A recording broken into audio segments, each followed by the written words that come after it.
વૃદ્ધને digital arrest કરીને ₹1.71 પડાવી લેનાર ગેંગનો વધુ એક ઝડપાયો। 4% કમિશન પર બેંક એકાઉન્ટ આપતો હતો।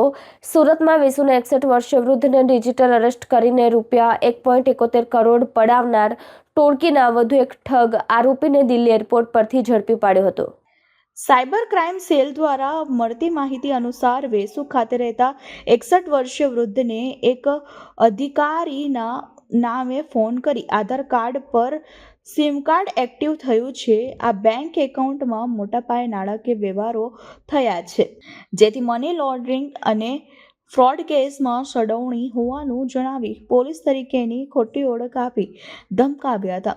બાદમાં ઠગબાજોએ તેમને ડિજિટલ અરેસ્ટ કરી અલગ અલગ બેંક એકાઉન્ટોમાં ₹1.71 કરોડ ટ્રાન્સફર કરી લીધા હતા। સાયબર સેલે આ ગુનામાં અગાઉ આરોપી મુકેશભાઈ મગનભાઈ પટેલ અને મેહુલભાઈ રણછોડભાઈ પટેલને ઝડપી પાડ્યા હતા। બાદમાં આ ઠગ ટોળકીના વધુ આરોપીઓ ડુંગરસિંહ અરજનસિંહ દેવાજી રાજપૂત, કેસરસિંહ મોડસિંહ દેવડા અને રામેશ્વર પોપટભાઈ સુથારને ઝડપી પાડ્યા હતા।